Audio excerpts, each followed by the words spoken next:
All right, everybody, welcome to another episode of The Nostalgia Trap. I am your host, David Parsons. I'm ready to bring you another great conversation. You know, when I started the show, I didn't anticipate that we would have a couple shows about ska and punk music, but I am very happy that that's happened because, you know, ska and punk music, particularly the third wave of ska in the 90s, I've mentioned on the show many times that that's kind of my own personal nostalgia trap. You know, I used to be really embarrassed about that stuff, but now I just see it as part of a development of my identity. And, you know, I was one of those people that like dressed up like a hep cat guy when I was like 19 years old in Southern California in like vintage suits and thick Buddy Holly glasses and pork pie hats and creepers and the whole deal. And I didn't really know what any of that stuff meant. But, you know, as time went on, I feel like I've got a better grasp on it. We did an episode last year with David Fowler that you should go check out. It's about we talked a lot about kind of his experience with punk and ska music and how that music played into a larger kind of development of his personal identity, his political identity, both as like embracing the values of ska and punk and also being disturbed by the elements within it and kind of bouncing off of that stuff too. In particular, you know, the elements of you know, I guess what we would call toxic masculinity within those scenes is something that David and I talked a lot about. So you can go check out that episode. But really, you know, I see all that stuff and my own kind of engagement with punk and ska stuff in the 90s as just me coming to terms with you know my identity as a white suburban dude and in a larger way kind of understanding and taking on a kind of ironic stance toward it. And as I began to study in college and, you know, be like a film major and stuff, you can't help but encounter these ideas about postmodernism.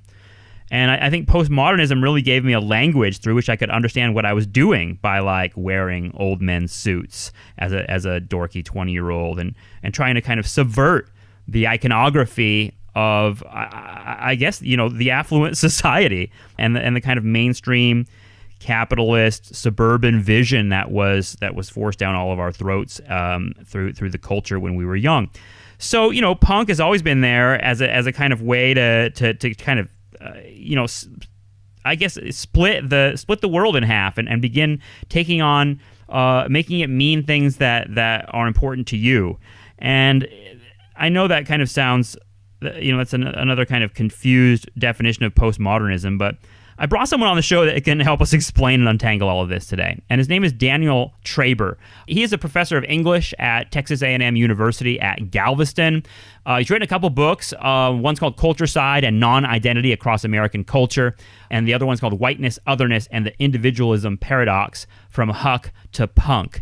Daniel is a guy who he has a lot of personal experience with the punk scene, but also has written a lot about it. And he helped me disentangle a lot of these ideas, which is that, you know, postmodernism is the way for me that I began to understand what I was doing and what others do. And I think that, you know, as we've moved into the Trump era and moved into the era of the internet and social media in particular, all that ideas of like splitting meaning up and like, cultural items taking on layers and layers of meaning, even words taking on layers of meaning. I mean, if you look at like meme culture online, I don't know how ironic a person you are, but if you like look at meme culture online, particularly like, you know, on Twitter, Instagram, Facebook, you see memes, I guess. Like those memes like take a lot of cultural knowledge to decipher. Like they take a lot of cultural knowledge to unpack and grab any meaning whatsoever from.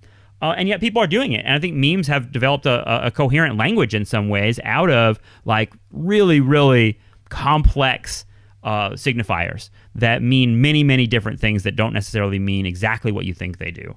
So, and that includes everything from, you know, SpongeBob and Mickey Mouse and Bart Simpson and all that stuff, all those cartoon characters to, you know, the vision of Trump himself, who's I would say, you know, a rather postmodern figure. So we get to all of that, and I hope this conversation isn't too disjointed. I feel like this conversation between me and Daniel is like your opportunity to hear what professors sound like when they meet each other in the hall during the semester and like excitedly bark at each other all the stuff they're studying and how it relates to whatever's in the news that day. So I had a really, really great time talking to Daniel. I hope you enjoyed this conversation. there are more Nostalgia Trap conversations all over that big worldwide web. You can find Nostalgia Trap stuff easiest, I think, by going to nostalgiatrap.com. But please help the show grow, and you can do that a couple different ways. You could leave a comment on iTunes, subscribe on iTunes. Those are free. But if you want to support the show, we need money, dude. Like, we really want to start this series with Justin and bring back the AM/FM stuff, but we need microphones, we need equipment. Stuff is falling apart. Nostalgia Trap is not rich. We are very, very far from that. Nostalgia Trap is actually very much in debt. So I want to continue to grow the show, and I need your help. If you can subscribe to the show, you get some stuff back. I'm going to send out a new round of stickers soon with our new logo on it. But I also have bonus episodes with Justin and other folks on there that are only available if you subscribe. So patreon.com/nostalgiatrap. I know there are like 1 million people clamoring for your money each month, but a lot of those people are evil. So, send $5 my way, and I promise I'm not evil. I know Google said that before, but I really mean it. I want the show to solely spread the ideas that are going to destroy capitalism. That's really my modest goal. And maybe we're just like one little pebble against that big wall, but that's where we've staked our claim. So if you want to help us out with that, we'd really appreciate it. Patreon.com/nostalgiatrap. Okay, enjoy this conversation. This is a crazy conversation about postmodernism, punk rock music, and the weird Trump era, how that stuff all fits in there. So enjoy this. This is me talking with Professor Daniel Traber. Thanks for joining me, Daniel. I mean, it's funny that we're recording right now, because usually whenever I press record, I do this from my apartment. So like whenever I press record, usually like immediately that's the sound. That's the time that like a lawnmower is going to start, or someone's going to start their stereo outside or something like that. But today it's some dude who I've never heard before, like jamming an electric guitar like right below my window. I don't think my mic will pick it up, but even if the mic does, it's a nice little ambient sound to our conversation of some teenager trying to like strum a chord or two on the electric guitar and doing it. Well, maybe he's courting you. Yeah, maybe he's trying to woo you. I don't know. Well, for my end, it'll be I have 3 dogs instead of kids. So if there's a truck starts to come down the street, they'll all start barking and run to the door because they assume it's the UPS man. All of that's just character to me, It just adds a little something to the effect of what we're talking about. I've been thinking that they're smart enough to make the connection between truck sound, man ringing doorbell, but they're not smart enough to figure out that it's not just them. Right. It's not just their little world, which I've been trying to think might be analogous to something maybe going on in the political world these days. Oh, let's get to that. So I mean, you're a person who's written. I mean, you've written about ska, you've written about a punk, and that's the main reason I wanted to talk to you. But you're someone. I feel like a lot of people who write about things like that, like pop culture, are people that are somehow connected to the culture or fans in some way. Are you a punk person? Do you think of yourself as a punk person? I mean, I know that's a big question, and like punk is a word that like today is all over the place, but we got to start somewhere. So I mean, well, it's an important question, and it's totally what I write about for the most part is, challenging the discourses surrounding that subculture and that subcultural identity. Right. Right. Certainly with the idea of the LA's white minority, the first article I ever wrote. Here when they promise you freedom and breaking from a nonconformity, and yet what they actually do deep down is in the way they treat otherness in their to create their own identity. What we see is this actual paradox, this contradiction. So they're just replicating the very system they're trying to get away from, namely suburbia, the mainstream whiteness. In that thing, in that particular, and then the punk preppy article, which is the more recent one in my most recent book that came out a year ago. Obviously right there, the very name tells you, well, what are you? Right. I'm everything. I'm both. I contain multitudes. Right. So to be punk, and it's a tough question. It's difficult. It's not that difficult in some ways, but it's actually part of an article I'm working on right now. I was invited to participate or to write something for the Oxford University Press does these handbooks. There's maybe like 700 of the things. If you ever go to the website, it's just everything under the sun seems to be covered. And now they're going to do one on punk rock. Are you talking about the ones that are like the very short introductions? I'm not certain, because some of them, there's so many of them. You go look, there could be like 10. There can be 10 essays. There might even be 6 sometimes. Oh, okay. It's all right. It's pretty diverse. I think we're having something like, from what I've gathered, I think from the emails, there might be something like 30 different people in this. Damn. So so this is going to be pretty big. And here's I'll give you my working title. I actually sent them an email to get this approved because it's really long and contains a curse word. So go for it. Here we go. You ain't no punk, you punk, comes from the Cramps song Garbage Man. So you ain't no punk, you punk. On semiotic doxa, postmodern authenticity, ontological agency, parentheses, and the goddamn alt-right, close parentheses. Nice. And so that's a question that's come up right now. The right is the new punk, everyone wants to say. That's what I wanted to actually start with you today. I was thinking earlier about like what you would think about that, because the kind of like the alt-right. Hence the curse word. Yeah. Well, there you go. I mean, the alt-right as punk, like really kind of like, I don't know, it speaks to a lot of what the ideas you're playing with in your work, I think, which is that punk is this kind of like amorphous label that we're not entirely sure what it means, and people pick up. And I mean, it becomes this kind of like, oh, you're so punk rock, becomes this kind of like, that's so I don't know. Punk. Yeah, signifier that means different things to different people. Well, that's exactly the word I'm going to be focusing on. And is this, to get postmodern, the floating signifier. Right. And punk rock, it really does begin that way in some way. When you think about what is it going to look like? What is it going to sound like? Well, it actually sounds a lot like 50s rock and roll, just a lot faster and with different topics, Now, wait, you mean, New York punk or London punk? I mean, when does it get politicized? Well, that can be debated.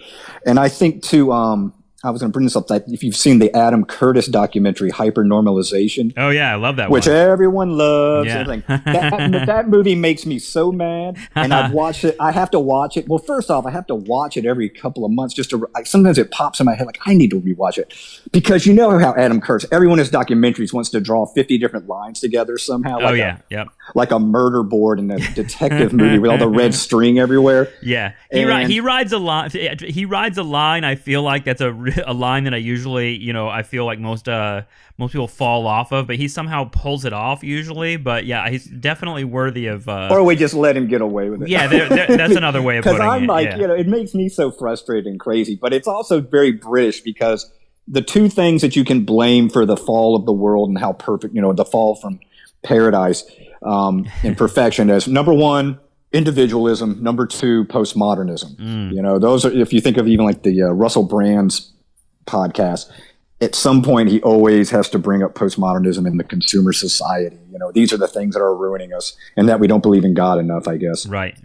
Now, so here's let me turn this back on you then. So with that whole "you ain't no punk, you punk," that really, the thing that actually struck me when I was trying to come up with a new idea, although it's kind of related to the two previous pieces, because it's still questionable. What does it mean to be punk? What's this identity? The idea of the floating signifier and how it's, up for grabs. It's up for debate. But here's the thing. Let me ask you this, and because you can help me flesh this out. It actually kind of comes from the silliest of places. Somehow, I think it was a Facebook page, like a punk-centric Facebook page, and somebody posted this Archie comic. And apparently what the new Archie comics will do, you know what I'm talking about, the Archies? Yeah. Okay. They'll like sort of do Archie meets fill in the blank. And in this one, it's Archie meets the Ramones. Somehow the Archie gang goes back in time to 1977, 76 New York. Right. And they like land in front of Max's Kansas City, and the Ramones. I know. Anyway, someone says, I think it's Jughead, who says, you're punk? Our friend is really into punk. And one of the Ramones says, funny, you don't look punk. And to which Betty, or I think is it Betty, the blonde one, says, well, isn't that punk? Isn't that it? Right. Yeah. Can you think of one subculture, David, where that is a phrase? How often does that get used as a phrase, and how often is it actually kind of true? You know? Yeah. But isn't that punk? Yeah. You don't sound punk. You don't look punk. Yeah, isn't that kind of punk to go against? And that's where the alt-right, alt-light, they can try that alt-light business all they want. It's alt-right. That's what we're going to call it today. Yeah. That's where the alt-right has come in and tried to appropriate, usurp, steal, that word. Totally. And all the glorious rebellion that gets associated with it. Well, it's kind of a perfect example of that kind of like that rebellion being stolen, and that notion of rebellion being stolen or co-opted by other forces. I mean, this reminds me of is like there are a bunch of like aggro frat boy, like racist assholes in my town who were really into Rage Against the Machine. And like just like that was their music, and they just like thought that just like kicked ass, and I think they like I think got some sort of anti-authority message from it or something. But I mean, Rage Against the Machine is a radical. I'm pretty much like a radical communist. They're not subtle either. No, they're not. They're in no way subtle. With their lyrics, it's their content. Weird. It's aggravating. Now and the beauty of that, and I got to tell you, I kind of like that sort of thing because it does remind us that this stuff is up for grabs. Totally. Because I do hate it when everything gets, frozen, made static.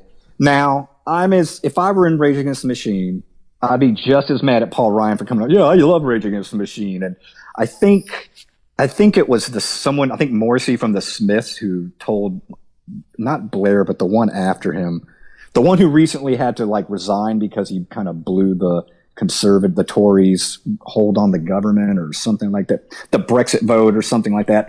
The one after, is that Gordon Brown?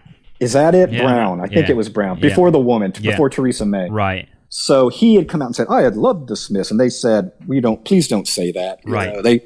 And so you can't go telling your fans, I mean, good Lord, Kurt Cobain and Nirvana, right? I mean, I think even wrote in the liner notes something along the lines like, hey, you meatheads, please stop liking us, Mm-hmm. And I understand that. You come out of a scene where you are the losers finally get to be the winners, and we don't need that system. We don't need that stratum. We don't need that lunch, that high school cafeteria system anymore. Although that's totally what we have, You can't escape it. Or you're not wearing your hair right. You don't have the right leather. You don't wear the right shoes. You're gonna wear low cut Converse All-Stars. You do that. You read that stuff. We read those signifiers. So the signifiers can be musical. They can be sartorial. It's the language you use. It's the way you carry your body. Yeah. Do you smoke or not? Right. Mm-hmm. Have you ever seen The Decline of Western Civilization? The famous sure. Penelope's. Okay. If you ever rewatch that, there's like this strange, I can't remember which song they're playing it to, but there's like a montage of cigarette smoking. Where it's just cut after cut at different gigs that they're filming at. People are smoking cigarettes. And as an ex-smoker, I understand, I miss it. I'm an ex-smoker too. And I can't lie. I haven't smoked since 2010 when I had stents put in my arteries, but I had to give it up. I quit for health reasons too. I was like, took a trip to Europe and smoked my way through Europe and came back, with a whistle in my lungs and getting real sick and quit. But at the same time, I did, and here's that paradox. I kind of lament that's where the that loss kind of addiction. I mean, you hear stories about people who, like they're recovering heroin addicts. They go in to get blood drawn. The needle goes in and it just ignites their desire, to go back. I miss feeling the pack in my clothing. I miss feeling the lighter in my pants, at times, or putting your hand in your pocket and there's that lighter, click, clack, click. It's all the little details. But don't you think of like the larger thing of like the society moving away from smoking? Like it feels shitty. Like, and it's weird to think that because I don't smoke and I don't like being around smoke, and I think it's better that like not everyone smokes. But at the same time, I kind of miss the punk element of the society that would just like smoked away. That was what I was going to bring up. Yeah. I mean, everything we're talking about is dualistic. Everything is contextual. Sure. And rebellion is contextual. So if you have aggro meatheads who are into Rage Against the Machine, well, it's contextual. Think about, you have, a lot of the folks you talk to, I mean, are from the left. Sure. And the last interview you did, from the person from Jacobin, I mean, this fear about will the Democrats take our newfound kind of popularity of the Democratic Socialists. Yep. And that's a constant fear. How can we interact? Can we have allies there? Or are they going to screw us over again. Right. You know? Oh, there you go. Okay. I think they have an answer. Yeah. They're still convinced. They still believe. You mentioned the Democratic Party. Yeah. Well, so this idea, but I was just thinking, I mean, before we get off track, the idea of the context of rebellion. So, you know, if somebody listened to a certain kind of music in a certain kind of environment, here's what I was getting at. So it's always a battle over who's more pure, who's more left, who's more true to the cause. Right. You know? Right. And I was thinking about the battle between, just to kind of throw this in there. I know it's kind of going, hey, this will be our Adam Curtis moment. We'll be all over the place. The idea of, if the left is going to worry about the Democrats stealing their thunder, that's always what's keeping the left down anyway. Not just the right and, you know, the neoliberalism and the neoconservatives and all that, and the Koch brothers. That's all part of it. But the history of the left, the radical left, is one of arguing with each other. Yeah. You know? Yep. And always like, you're not pure enough. You're not pure enough. Forget your international. We'll start our own. I'm guilty of it myself. Well, we all are. We all are. I mean, we all judge. This is where these signifiers come into play. Yeah. I mean, soon as Ocasio-Cortez is like up there, I'm like, you know, kind of interested. I'm excited about it. At the same time, I'm ready to be like, she fucked up on Palestine, and I no longer support her. You know, right? And it's like, yeah, I'm totally guilty of that. You thought Obama was going to be great, but did you know that he did more drone attacks? Exactly. And I know you're not. I don't know how you feel about these guys since you're a Chapo Trap House guy, but the Pod Save America guys have a new podcast called The Wilderness. Started to do free advertising for them. Nice. But it's really interesting because it's doing the history of the Democratic Party. What do we need to do to try and you know, grow and improve? And this recent one was about, you know, how have they been on immigration, and that, you know, Obama, you know, what's the word for when you kick him out of the country. Oh, deportation. He deported. Yeah, that he was one of the highest deporters, you know. Yeah. Now he tried to then, granted, some of that had to do with dealing with politics, but he did it. You know, what do you say? Right. And so nothing's pure. Nothing is true. Absolutely true. There's no Santa Claus.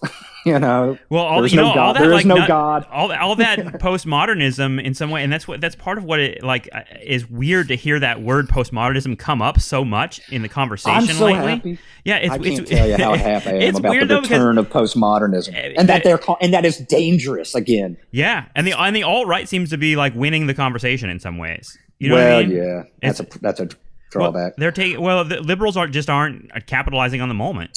Liberals aren't postmodernists in the right way. You can be a postmodern liberal, which is kind of how I think of myself. Because the whole postmodern notion, is supposed to have come out of the Marxist Academy, essentially. So why, it's weird that the Marxists kind of pull the rug out of the idea of objective truth or meaning, and the right are the ones that are going to clearly benefit from that. Yeah, but see, I know but that's because we have once again. Well, I don't know. It's strange because, like I said, it's kind of fun that POMO is dangerous again. Yeah. You know? Because it became, like every other movement. Oh, that's that old boring thing that we used to do. You know. Well, I mean, that was I'm shocked. I can't tell you how I started college in 1986. That's what I want to talk to you about. I want to do a little bit of the nostalgia trap of your life, because you were in the academy a little before me. And I got a heavy dose of this postmodern stuff. I did not. You didn't. So where did you go to school, and when did you come to this stuff then? I started in 1986. So I'm from Galveston, Texas, which is an island 50 miles south of Houston. Yep. Famous for hurricanes. Yep. The most famous hurricane, the 1900 storm.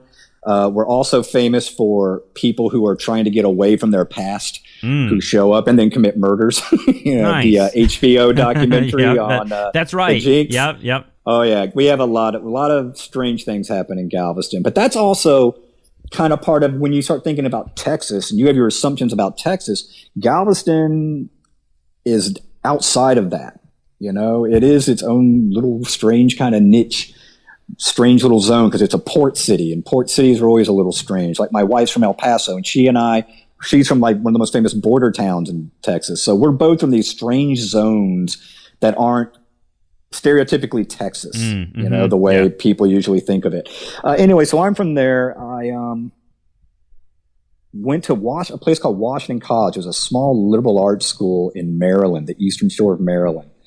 Kind of classic red brick, square, colonial sort of design. Perfect, actually. You know, just that perfect little brochure kind of campus.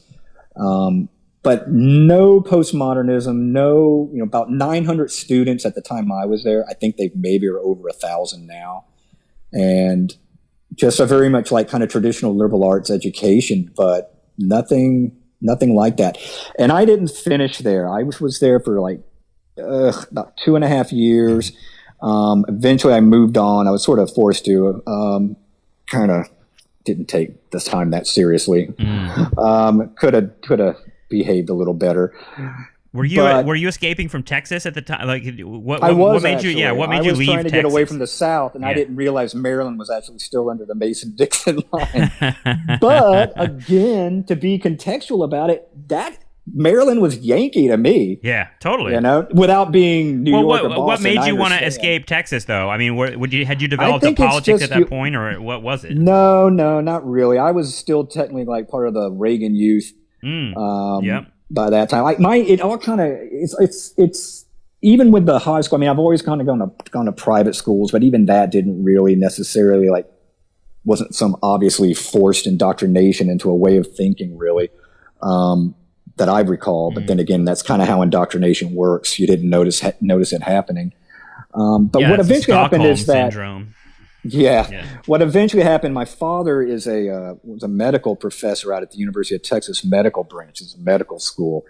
And so he did a year-long, what do you call it? Residency. No. I thought I was ready when he's for that. Invited to go somewhere else. Okay. This is going to happen a lot. Sorry, I kind of blank out. But whatever. So he was invited by some people to come study there for a year in Vienna, Austria. Right.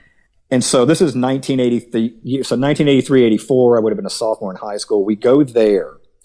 My political awakening kind of happens there, subcultural and otherwise, because, you know, Vienna is this major city. There's all these different subcultures, like not that you never saw in Galveston. Punks, mods, heavy metal, of course, things like that. And, you know, this is the first time I ever see this symbol, this A in a circle symbol spray painted around the city. And stuff like Nazis Raus, R-A-U-S, so Nazis out, spray painted. Actually, at my home subway stop, streetcar stop. So I would see that almost every day, you know, and you start to think about things. But someone explained, what's that? What does that symbol mean? Like, that's anarchy. What's anarchy? No government. I'm kind of like, well, that sounds kind of cool. I think I could get on board with that. And thank God for my great mother, who I thought, Mom, what do you think of anarchy? Oh, I think it's fine as long as, or something like, what do you think of no government? I think that's fine as long as I don't have to have it put on me, or something like that. The idea of, you know, she's challenging the whole idea of like, yeah, it sounds great. You think it sounds great until they actually do something with it. Right. You know, wait and see. Anyway, so that, when I was in Vienna, you know, so it was culture shock going there. And I wanted to stay, actually. I loved it, you know, because I was, you know, actually, unlike Galveston, you know, Galveston's a small place. It's an island, you know, it's an island. I don't know if you know that. Yeah. I think I said it already. But, you know, streetcars, subways, all this whole other life, you know, actually in a big city and navigating it and sort of growing, something like going through maturity or hitting maturity at that point. You know, I wanted to stay, didn't get to.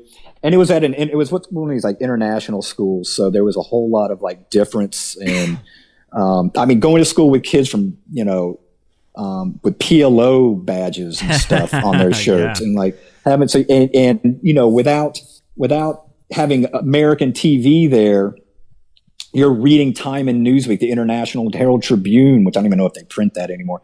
But, you know, every week you're going into the city and getting the magazines and you're reading them, you know. So that was kind of a political awakening consciousness.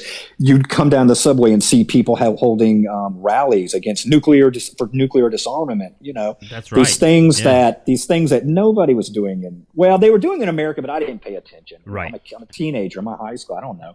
And so I'm going there. So as being Reagan youth, like you're defending America because you're away from home, you know.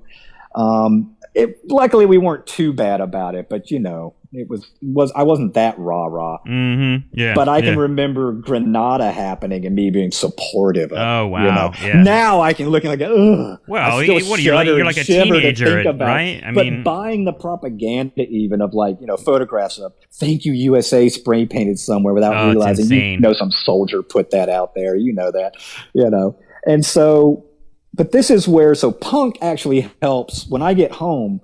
In 1984, it's a whole nother culture shock because I'm coming back to parachute pants, rat tail haircuts, people who are not my fellow classmates who are not reading Time and Newsweek daily, and I was just like, this is not cutting it, So it was all I had to so punk rock. I got into punk in fall 1984. And I was kind of looking for more political music at the time. I was a real big Who fan. And the Who had politics, maybe more like personal politics more than like direct policy statements, but it was still thinking man's rock. Totally, yeah. Quadrophenia, it's personal and stuff, but Won't Get Fooled Again, come on.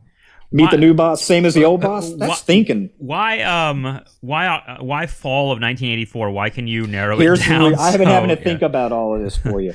So I'd have an answer. Nice. And you know what happened? So I'm seeing punk. I can tell you specifically, Time Magazine back in Austria, they did this story on the tribes of England, and it was on all the different subcultures, and punk was in there. And I can still remember seeing the photograph. It was like an old photograph of John Lee Rotten and Sid Vicious, and it's one of those ones where Sid Vicious, I think it was on the American tour in '78 because he had the blood carved, cut into his chest and all that.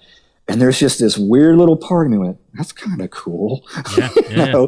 There's a weird, I admit, that self-destruction is kind of darkly attractive and romantic in its way, Yeah. And it's like, this is kind of scary, but I'm also kind of drawn to it, And John Lydon, just that face anyway. So those little tidbits all start acting up or being added together. In October 84, it was like weirdly, I don't know why, I did the math on this. It was like the 7-year anniversary of the release of Nevermind the Bollocks, Here's the Sex Pistols. MTV, of all things. So MTV has its moments, MTV News reports this for some reason. I don't know why the 7-year anniversary would have been anything of any import. And I'm like, oh, yeah, that's that band. And I went out to the store, bought the tape. Within the first second, if you remember the first song, Holidays in the Sun, it begins with this like Nazi march sound. Yeah. And I instantly knew that's ironic. Yeah. I was like, I know these are not people declaring their Nazism, and these are people who are commenting against that. And there's like a version, one definition of postmodernism right there is you sitting there listening to a band play, kind of using the sound of the Nazi march and knowing instantly that it's like, you have to figure this out. Right. It's like, oh, that doesn't mean what I think it means. It means and when the something drums else. come into it, Right. But someone else apparently, can listen to that and take it straight. This is why postmodern irony is a good thing. Yeah. It makes you a better, smarter person. Now, look, you can abuse it and it becomes kind of old hat. Sure. No doubt. Michael Ian Black, anyone? In all those, like, I love the 80s, 70s. It's like, dude, could you once just say one thing I know you believe for true 100%? Yeah, but then when he does actually say what he believes, that's even more frightening. Could you go back to the irony? Please go back to the snarky irony. Yeah, seriously. But so this is where postmodern irony is a useful tool. You have to think about it. Now, look, this is irony. It's tricky, and they don't invent irony, for heaven's sake. They don't invent ambiguity. And I got to tell you, so I never, just real quick, I'll get back to this. This is for me, there was always this disconnect between postmodernism being against modernism or challenging modernism, because I'd come to it as a grad student many, many, many years later. And this is when I'm already had like modernist art and literature. And modernist art and literature is not the modernism that postmodernism is attacking, Enlightenment thinking about linear, rational, empirical, scientific thought. And, there are universal truths that apply to everyone throughout throughout history. No, modernist art, modernist literature, modernist writers were all challenging that stuff. Right. Right. So I was kind of like, what's up postmodernism's nose? You know? Yeah. No, and in that sense, it feels like you can see postmodernism not as a challenge to modernity in like the aesthetic sense, but like postmodernism as philosophically. Well, I think of postmodernism as like a deepening of modernity. You know what I mean? Like a kind of like the next phase, like a where things have become infinitely more complex over time, and we become more savvy as consumers. I think you're right. Yeah. Because I think maybe the mistake, maybe it's that keyword post. Postmodern doesn't have to necessarily mean anti. Right. Against. Right. We kind of take it that way. And in some ways it is, for sure. But, there's, besides, back to the aesthetics, when you think about the essays about noise and futurism, all those manifestos that come out, all those isms that happened at that time. So, even like in my first book, I write about The Sun Also Rises. So there's Hemingway, this guy that most people would take to be this, misogynist guy who's looking for the truth in some center. Yeah. That's not what I see at all. I see a writer, his characters might, but they always fail at it. They never find it. They never make it. They never achieve it. And ambiguity is a really important tool that he uses, what does he mean then by that? So the same thing with irony, right? Back to irony. Ambiguity and irony are sort of key elements, and they're things you need to have a healthy respect for, which of course we don't with our current, dark web of the intellectual dark web. Oh God. And so with their attack on postmodernism is an absolute, knee-shaking fear of ambiguity, multiple meaning, interpretation rather than, interpretation being open rather than closed. They're like, these guys are like the Jordan Petersons and the dark intellectual dark web. Those guys seem to like posit that there is an objective truth. Facts don't care about your feelings type thing. That like there is an objective fact, but then they're always like, I don't know. Then like Ben Shapiro is always talking about facts and stuff. Yeah, but they always like they're citing the Bible and like they're talking about like hierarchies that put women at the bottom and like things like that. They it's want just to like keep a binary, right? Yeah, and it's weird. It's like they have this like object, quote unquote, search for objective truth that at the same time always leads them to these really like fascist kind of conclusions. This is why is it always end on that note? Right. There's chaos and order. We need more order. Right. And look, let me just state this clearly. I want to distance myself from Jordan Peterson as far as I can. I've been thinking about writing when this all was happening.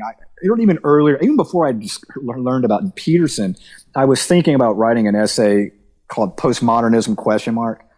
Fuck yeah. Yeah, right, yeah. Kind of a reclaiming. And then all this started happening, and everyone started coming out and explaining that, Peterson doesn't understand postmodernism. He doesn't use it correctly. He doesn't have any grasp of what it really is about.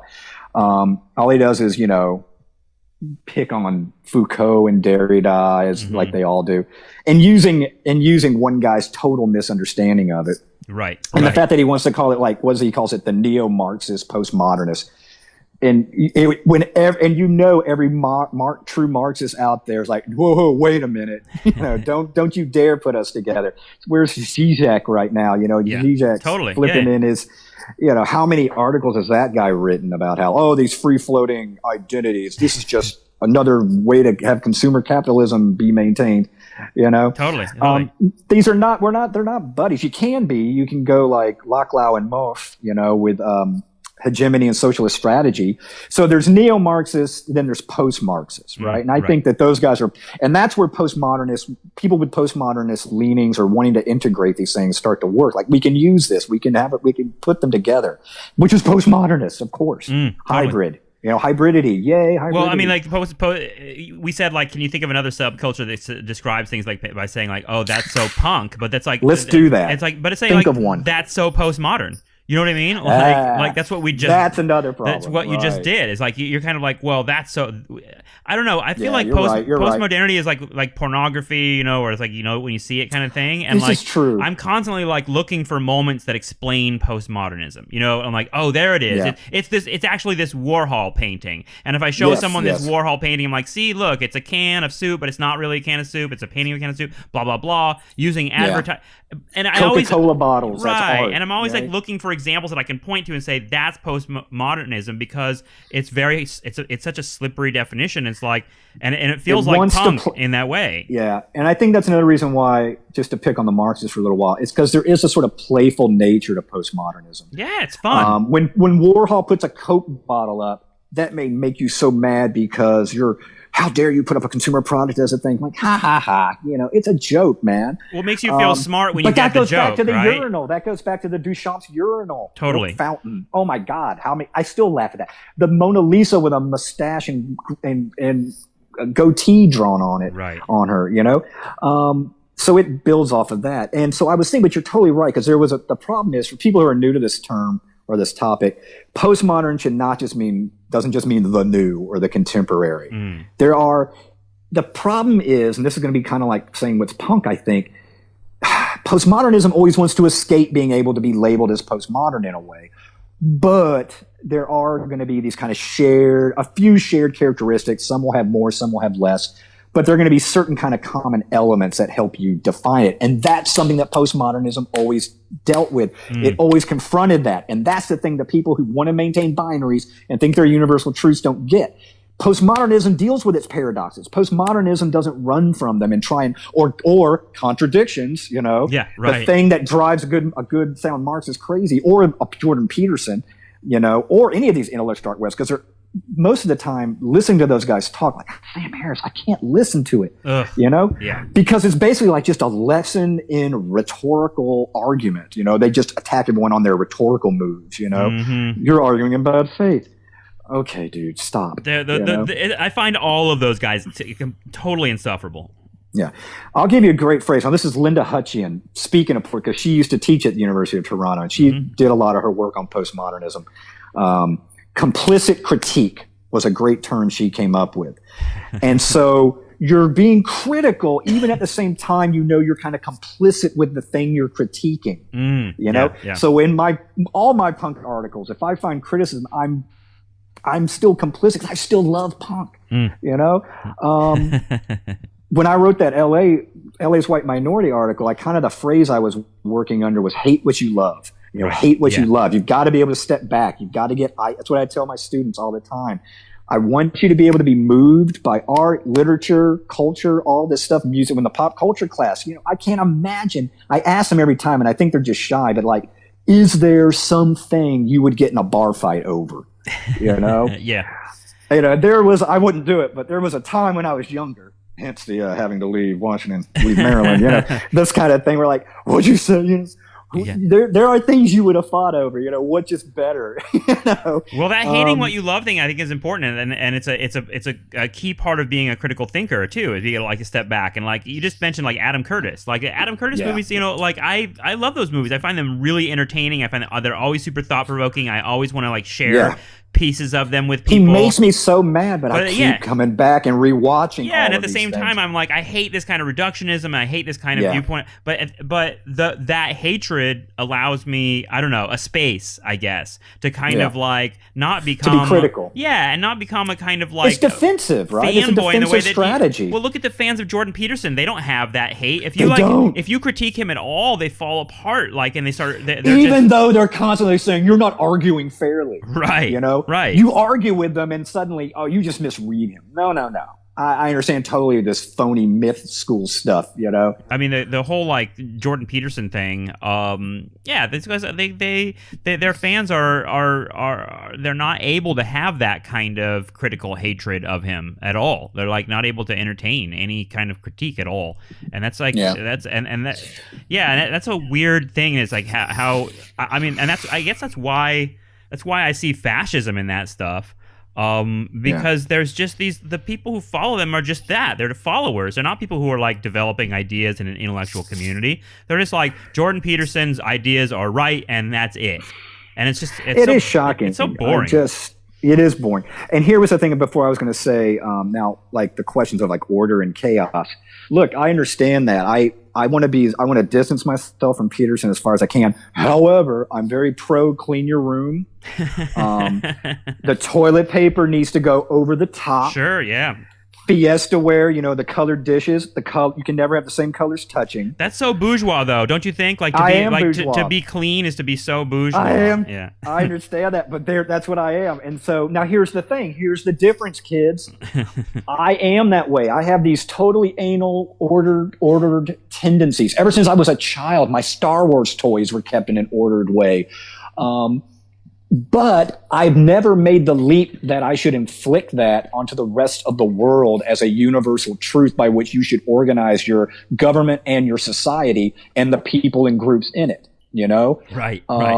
No, that's my problem. I'll keep that to myself. I have respect. I have visited, and this is one thing I wanted to get to with you is kind of like this intersection between the hippie and the beats and the punks, because if there's a through line, it's like they're all like there's a lot of dirty houses, and there's a lot of like I've visited a lot of like old hippies and beats and stuff like that, and it's, one thing I've noticed is that kind of like, that kind of keeping a clean, ordered house is seen as like impossibly bourgeois, and like to be like a real revolutionary, you got to like have cockroaches, and it's like, to me, I'm with you in the sense that like I like an ordered house and all that. At the same time, sometimes I'm always like deeply respectful of their ability to live in that, and like be like, man, maybe they're right. I don't know. Your tolerance for filth is impressive. Yeah, and I'm kind of like, well, fuck it, maybe I should be that way, but then I can't. I just can't exist that way. Like Well, did you read the LA Punk article? Yeah, totally. Yeah, well, if you remember that description of the Canterbury Arms, right? Yes. Let me see if I can find it. I'll read it to the folks out there. Please. Let's see. So for the folks who aren't familiar with this is this kind of rundown apartment in LA, Los Angeles, in early '78. The people moved there, and they like it because it is totally the space of the marginal, the space of the other. Right. And it's described as being occupied by black pimps and drug dealers. This is a quote: displaced Southeast Asians living 10 to a room, Chicano families, look at that, bikers from a halfway house, in addition to various bag lays and shopping cartmen. Now, this is two authors describing the scene much later in the book Hardcore California, which is a great book. But, they want that. That's what they want. They want that dirtiness, There's authenticity in squalor. The authenticity of squalor. Yeah.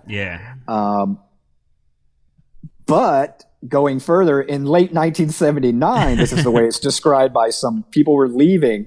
Let me see if I can find it. When they describe, Yeah, so there's a growing tension. And here's another quote. Now, this is from, I think, somebody who might have lived there. The halls smelled like shit. Someone constantly pissed in the elevator. One girl was raped at gunpoint. Cockroaches were everywhere. And another girl had an angry neighbor throw a pot of boiling soup on her face. Racial tensions were high. The basement rehearsal room had been padlocked. Little fires were breaking out, and punks started to flee. What had been envisioned as LA's equivalent of the Chelsea Hotel in New York was no longer hospitable to kids playing Wire and Sham 69 full blast at 4 a.m. Wow. And so what I say in there, in my analysis of that development, now this is me dealing with the discourse, not whether it was a true depiction of what happened. Right. But the way I'm dealing with the discourse, the narrative, the way these people present it. But what's going on there is, here come these snotty little suburban kids who want to pretend at being bad and gross, and they went over the top. And despair is these are people who are forced to live in this area, live like this. And here you come, and it's just a game for you. And, you made it worse. And so they turn against them and kind of try and run them out. It reminds me of the stuff we've talked about on the show about like gentrification in New York City, with the kind of discourse about hipsters and stuff like that. And also, it reminds me of like Joan Didion and the kind of like slouching towards Bethlehem. Should she write about like hippies coming to San Francisco in 1967 in Summer Love, and finding this stark reality of drugs and death and like rape, a 7-year-old child who's messed up on hard drugs. Right. She describes. So what is that? Is that what that is? Is just like spoiled suburban kids that want a glimpse of authenticity because their lives have been so boring, and then they get too much of it, and they go running back to mommy and daddy. Which, of course, is the great paradox, right? That they still have that escape hatch, and they become mommy and daddy. And then they become mom and dad, but they're already acting like mommy and daddy anyway. They're replicating their parents' values by saying the other is there for us to use as we please for our own symbolic subcultural capital. Yeah, right? totally. I use the economic. They colonize them in a sense. It's vampire-like, like vampirism. I mean, parasites. You talk about Zizek, right? Like that's his reading of. I love his reading of Titanic, which is basically like that. Titanic is a film about a rich woman, young woman, played by Kate Winslet, who essentially like poaches authenticity from this brief affair with a poor kid from down below, and it's isn't it funny how often this now for some reason, because I just thought of the scene when it's all the Irish are down there and they're dancing. Yes, yeah, totally. And I started thinking about the one in the 80s with Nobody Puts Baby in the Corner, Dirty Dancing. Yeah, and it's always some like well-to-do girl who has to go discover how the lower forms boogie. Yes. Totally. And it's just like eye popping. Oh my God, look at them touching. Their bodies are touching. And it's so racialized. I mean, you talk about like people that's even when it's white, it's racialized though. Yeah, right. Yeah, or ethnicized.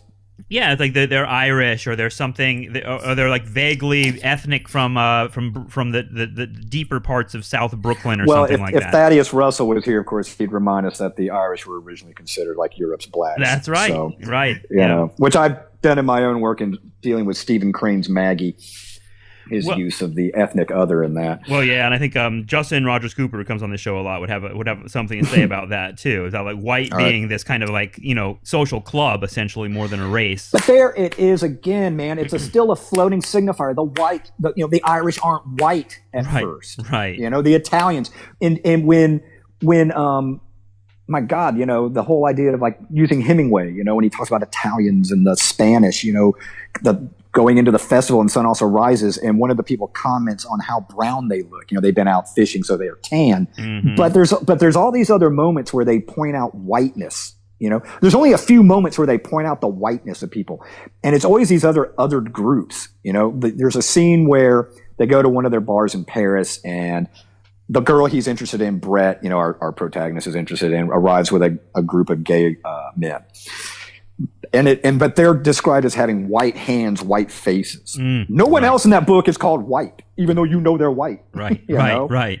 And so suddenly it's always, it's when your otherness is somehow put on display that it gets, where are we marking ourselves? Robert Cohen is a Jewish character. He wears a button-down polo shirt, what was been called a polo shirt at the time, which is just a button-down. He calls it a polo shirt, I think, or the kind they wore at Princeton, which means a button down, so he's marked differently. His otherness isn't enough, because he's still rich. He comes from that rich background, so all these guys who want to find ways to use otherness to kind of mark themselves and distinguish themselves. It's, good Lord, that's just the story of American culture and literature, man, from the beginning. And to come back to you, how did that... A lot of these ideas, it seemed like they might have come from an intimate knowledge of like kind of what was motivating you to be into punk music. Like what? Yeah. Okay. So what? What was it for you? What was the otherness that you were you one of these spoiled suburban kids that was like trying to grasp authenticity from the lower classes? Sure. Probably not so consciously, of course. Yeah. No. But there's definitely something different here. Like I described that photograph of the Sex Pistols. The moment I play that, so I was looking for something more political. I think at the time I got back, so I tried Bob Dylan. It was fine. Bruce Springsteen, I had some inkling that it was supposed to be some kind of a working class thing. I'm looking for something different here. Mm-hmm. And it was Born in the USA, which didn't do it for me necessarily. I just didn't like the music that much, really. Sorry, Bruce fans. The music on that album is terrible. I was really shocked. And by I it never, other than Born to Run, I don't really care. I like, and I know someone out there will try to convince me. I'm sure you're right. Like Nebraska. I was just about to say Nebraska is the only one I listen to. I'm sure it is a piece of art. I have no doubt. But I've never tried, and I kind of think at this stage in my life, I'm probably not. No, it's not going to happen. We'll see. You can get yourself a Bruce Springsteen expert. If you kind of have like some sort of a personal or emotional crisis in your life, maybe it'll happen. But again, he's always dealing with these marginalized folks, isn't he? Yeah. At least predominantly. that's when things are interesting. You know? My father-in-law, he hates Bruce Springsteen, and he's always like, the thing that he always attacks him on is because my father-in-law is a real working class dude from South Brooklyn, and like, he feels like Bruce Springsteen is a phony. He feels like he's a guy that's like that, and there's that idea of authenticity again, right? He's like, he's not a real working class hero. He's a bullshitter, and he just doesn't buy the whole project. I mean, authenticity, of course, is such a tricky term. Yeah. And you're going to find everything I'm going to say with you is sort of like, well, on this hand, this, but on the other hand, that. And that's why I kind of define or describe myself as a postmodernist. Me too. Because I'm always it comes off as wishy-washy, but like authenticity, I could make you a case for there's a certain way of thinking about it. But ultimately, authenticity is just, well, what are the rules? How well do I This is what makes academics so obnoxious and annoying, is because they never really settle. Fun. And but at the same time, that's what look. Jordan Peterson is not saying like, oh, it's this or maybe that. He's found a popular audience by saying it's this and it's this and it's this, right? And so like I people are suppose I should looking for that. respect his absolute certainty with what he's saying, but even he sometimes will break. I've seen video footage of him breaking where like, well, I'll have to think about that some more, and which I guess you could give him a plus for, but whatever. When people really, I don't care. It's just everything's so absolute. At least he wants it to be. But he even plays that game where that's not what I'm saying. How do you know if that's what I'm saying? Because he won't tell you what he's saying.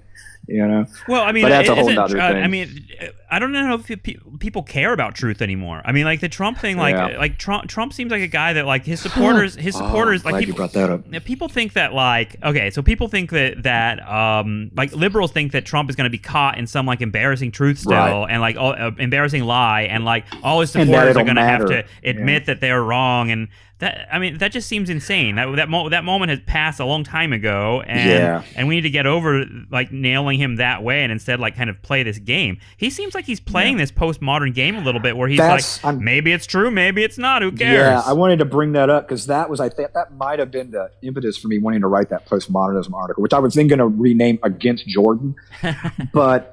The thing is, you're absolutely right, because it's a question I've been rolling around in my head. Like, has Trump in a way kind of ruined postmodernism then? For me personally, even as a useful term, but what it is, here's what it is, and in a way he has. But what he's actually done is expose the fragility there, and it's the fragility of all meaning. The same thing postmodernism was telling you in the first damn place. You know, like we told you back in 1978, for crying out loud. Why did it take this long? Totally. Why did it take till 2018 for you to catch on? And there's another paradox for Trump. Like the paradox that Trump brings us is that he kind of brings this postmodern thing into a reality that everybody can understand, but it's horrible. Goes the dark way. Yeah, totally. Rather than to the light. Yes. But right there, that's you and I. If postmodernists wanted to step and say, "Oh, there you go with that light and dark binary." Damn you! Now that's why people, and this is why people have a justified sort of negative response to postmodernism. Like, look, all of this stuff is all these language games and irony. That's all fun and great, but when we need to get down to business, it does kind of get in the way. Yeah. That you do. And this is one of the things Adam Curtis is totally right about. I will totally give him when he talked about the Occupy movement, and when he talked about, I think it was Arab Spring. Is that the right? Yep. The correct term? Yeah. They all come out. They're all excited, with the Arab Spring version, but nobody's running it. We don't have a plan. The bad guys take over. The Muslim Brotherhood steps in. Oh, we've got a plan, and that's Occupy Wall Street Trump. Too. Totally. Isn't that? How did? Because with Occupy, So, what that one got taken out was when the cops came marching and said, there's that's that enough. Too. That's enough fun and games. It was, there's a lot of different people that, some people explain how you explain the death of Occupy Wall Street, it, depends on your political point of view, I think. But you're right. They're totally right to criticize it for, we needed a better I mean, I kind of thought they had an idea, but then you would watch those, and that's where Curtis is also correct. No, was it him or was it something else? It might have been the Berkeley in the 60s documentary I had watched. I love that one. Ago. Yeah. And that was when I was talking to you about the Vietnam point, when they make they make that distinction between counterculture and activists. I certainly, as a kid, getting into subculture, didn't make that distinction, Right. And I think that's a fair criticism for people who are like anti-cultural studies. And I was thinking of Thomas Frank here. because he always said, but Thomas Frank, now that punk preppy article, we got to talk about that. That's kind of good. Thomas Frank's a total punk preppy. Totally. Yeah, for sure. Dresses that way, has that lifestyle, but he's a total believer in the left and wants the liberal to be more left, that old school kind of liberal. Yep. And I'm like, Thomas Frank, contact me, dude. I think you and I would get along really well. We could talk about clothes, but keep your hands off my cultural studies. When he does that, my blood boils. Yeah. But that's because, now look, because I think they're kind of overstating it, where the people who come in and say, look, if anyone's ever done that, they're wrong. If you're subversive in your culture, you've achieved something total. No. That's not a complete politics. Absolutely not. I would never say that. Right. But that's also not culture's role. And that's why when Adam Curtis starts picking on poor old Patti Smith at the beginning of hypernormalization. That's right. Yeah, it's a cheap shot. Dude, are you kidding me? Total cheap You're shot. put all that on the shoulders of the artist? Yeah. And he keeps repeating the phrase, they retreated. Yes. If you can ever, it's a long documentary. If you can ever watch it again, instead, make a drinking game out of how many times he says retreated. Yeah. They retreated. And what they retreat to? Individualism, right? Into individualism. Yeah. Now look, this gets us back to punk, right? What is punk? That's the very first question you started with. Yeah. Are you punk? What is punk? Is punk political? Well, kind of, sort of, yeah, I think it has to be. But even if it's not Anarchy in the UK, if it's Horses by Patti Smith, that's still different. I get that. I can still hear a politics in your cultural statement because you're going against a mainstream notion of what music should be. What can we do? If the Ramones sing silly songs about sniffing glue, I get that. That is not what you're allowed to sing about. Yeah, what it makes me think about as we come to these ideas about punk and postmodernism is like, the line between the postmodernism and nihilism, which it seems like the alt-right the alt-right's version of postmodernism is kind of like extracting just one kind of key idea of like, oh, there's no such thing as objective truth, and they take that as like, well, there's no meaning, nothing means anything, fuck it all, kind of a nihilism that really serves the purposes of the power structure that's already there. But like either way, like postmodern, like I don't know, like Horses, Patti Smith's album Horses, that's a totally postmodern album, but not a nihilistic album at all. There's still like truth and values and meaning in it. Even the one, actually, just thinking of the song, is the song called Horses? It's the one that keeps saying horses. Yeah, horses. The boy looked at Johnny, and then they go into this, this like melange of different old past songs. So that's postmodern, referring back to history, but using it in the present. And that's, if we ever make it to ska, we can go longer than an hour. I got nothing to do. Right. I'm on summer break. I got to go pretty soon though, but we'll have to come back to ska at some point. We may have to. But when you have revivalist movements, musical scenes and stuff, hell, punk is so old now. I'm kind of always saddened and shocked that punk never really, I guess that's what keeps it punk, is that it never really did change that much. You know? Right. When you still see kids, I'm like, look at Rancid. That guitar player in Rancid, not the sort of shorter one. That guy is a walking history lesson in the way punk dress. I think there's a video where he's even wearing some old Clash shirt that some guy. I'm not disparaging that, but he definitely knows that history and wears it. But but you play with that, and that was like to make punk postmodern in its original stage, its first stage. John Lydon, takes pictures where he's wearing like teddy boy shoes, rough. There's a poster that like one of the first posters of the band. He's like in an old tuxedo jacket with a queef, like this 50s kind of hairstyle, rather than a spiky punk one. And that's he's punk. Dressed. Punk was totally took from all these different historical moments and combined them. So in that way, it's postmodern. If it's going to say I'm an individual and I have to be free, that's kind of more modern than postmodern. But it walks a line, to be sure. Postmodernism didn't give up on the individual, even if it decentered it. But it decentered it to save it. Yeah. No, that makes sense. So I don't know if that's like Nixon with Vietnam, right, or whatever. We had to bomb it in order to save it, or what was that famous line? Yeah, right. No, John McNamara maybe is the one who said it. No, I think it was actually someone in the field. Like it was a general in the field. I forget his name. You're right. You're right. Yeah. Yes, we had to it was their. Yeah, okay. We had to. But yeah, I mean, sacrifice it to save it. So now, where does that put us? You know, where do we put punk now in 2018? You know, if like Trump is punk, and like these people are actually, and they're actually like self-consciously claiming it, that like conservative, all of them are throwing conservative is the new punk rock, and I don't know how long this will stick. You know, and I mean, I do. You know, I don't want it to be like that punk rock is automatically like you believe in universal healthcare or something like that, or something like. Let me get back. Let me bring in something to kind of maybe it'll help with this. So back to postmodernism. Yeah. And that nihilism, because nihilism is a word that was always attached to it. Always, always, always. You know, that was the great critique, or it was too cynical. You know, you know, if you're being lazy, yeah. But here's what I would say: postmodernism, and this one's going to connect to punk, I swear. It questions meaning, it challenges meaning. There's no meaning. Well, in a way, you could say that. But postmodernism is never saying, or poststructuralism, because they're kissing cousins, and poststructuralism starts it. In questioning the truthiness of meaning, the absolute to be anti-foundational about your truths, you know, to say there is no absolute truth does not mean you can't have a belief. Right. But you have to question it. So we're back to hate what you love. This can take us back to modernist art. We can go back to William Carlos Williams, I think. Love him. Wait. It might be Wallace. Not just everyone knows William Carlos Williams because of the Plum poem that's like all over the place as a meme on Twitter. I love that. But there's so much more to him as an artist. No, actually, I'm thinking more Wallace Stevens here. Yeah, Sunday morning. Okay. Sunday morning. Yeah. But he had his this idea of doggone it. This guy, I have to teach this next semester in the spring, but shoot. Doggone it. I totally blanked on it. Yeah, I've lost it. But it's basically this idea. Yeah. But even there, like in the 20s or something, he's talking about the idea of, look, you can still have beliefs, but you have to understand there are other people have other beliefs, and you have to understand and, in essence, denaturalize what you believe in so that you can support it and just understand it's one thing. Supreme fiction. Yeah. A supreme fiction was go. this theory of a supreme fiction. Your belief system is a fiction. You've constructed it. It's a social creation.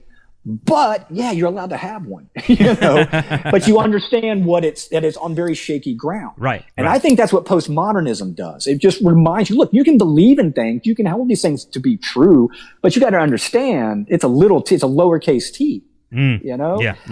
Don't get too happy and invested and proud of yourself with that stuff. Don't go betting the farm on it, And I think that's what really when everyone takes down Derrida and deconstruction, what deconstruction did in the documentary on him, he describes deconstruction as simply denaturalizing. Right. Look, all we're showing you is that these terms have histories. We got here from somewhere else. There's something, they're not innocent. Yeah, I mean, nothing's innocent, so punk isn't innocent. I don't know if you've heard of it can float. The cultural theorist Mark Fisher, who recently died. He I want to read that. I haven't read. Yeah, he's got this book, Eerie and the Weird. I just got it. I started picking up, and it's like he's talking about exactly what you're saying, like denaturalization, the idea of like books or movies that are really weird and strange and like somehow surreal. They kind of like. They point out, they highlight the arbitrary nature of reality, right? So they kind of denaturalize, and that I love that word. I love that idea. And that's what's there to make you think again. Right. That's about that critical thought. And it can be painful, kids. It hurts. Yeah. When I first got into theory in grad school, oh my God, I was so mad. Oh, but students hate this stuff. They hate this stuff. It's like, and as time progresses, like and the students are further away from me and younger, I feel like a distance with them overcoming this kind of postmodern thing. They're like really resistant to it, especially when it comes to like art. They're like kind of like they really think that there's the author of art, the author of the art like has an intention, has a meaning, and that's what this means. And they're really resistant to the idea that there are multiple interpretations like that. Well, I'm glad to say the students in my pop culture class last semester, like Introduction to Cultural Studies and Popular Culture, the Postmodernism chapter, they loved it. They were they liked the freedom of it. I liked it. And we're lucky because in Houston has a lot of postmodern architecture. You know, so we like when you're they really like that idea of the mixing of styles. Yeah. That was something they really kind of always glommed like to. the way that you get into it in college. I feel like it's a good way to like grasp Architecture, the ideas. yeah. Well, and this one dude who did a paper on Star Wars and really kind of went to town on all the different references and citations. You know, citation is an idea. So yeah, that Daniel. I you may have to you may have more time, but I don't. I have to go. But we should do this again and pick up where we left off with the ska stuff. But the punk preppy culture wars. Culture war is a good thing. It's all great stuff. I'm really glad to have encountered your work because we need more of the kind of like mining. The meaning of punk and postmodernism. Those are words that are like thrown around a lot right now. And I'll let you know when that. No one seems to know what they mean. So, thank you. Well, just remember, third way isn't a crime. That's a postmodern statement, unless you do it like the Clintons. Exactly. Thank you, Daniel. Appreciate it. David, it was great. Okay, I want to give a big thank you to my guest, Daniel Traber. I had a really fun time. That was a great conversation. I love talking about postmodernism and stuff like that, especially when it's connected to something cool like punk music. So I hope you enjoyed that. There's lots more Nostalgia Trap stuff with a wide range of guests and conversations at nostalgiatrap.com. Check out all those episodes for free. And if you want access to our bonus episodes, please consider donating to the show. We really need more subscribers, folks. We really want to build the show into something a lot bigger. We have plans for this fall, but we need your help. So go to patreon.com/nostalgiatrap if you haven't already and subscribe to the show. It would really help us out. Thanks so much. Appreciate your support, and I appreciate everyone listening to the show. All right, take care. Bye-bye.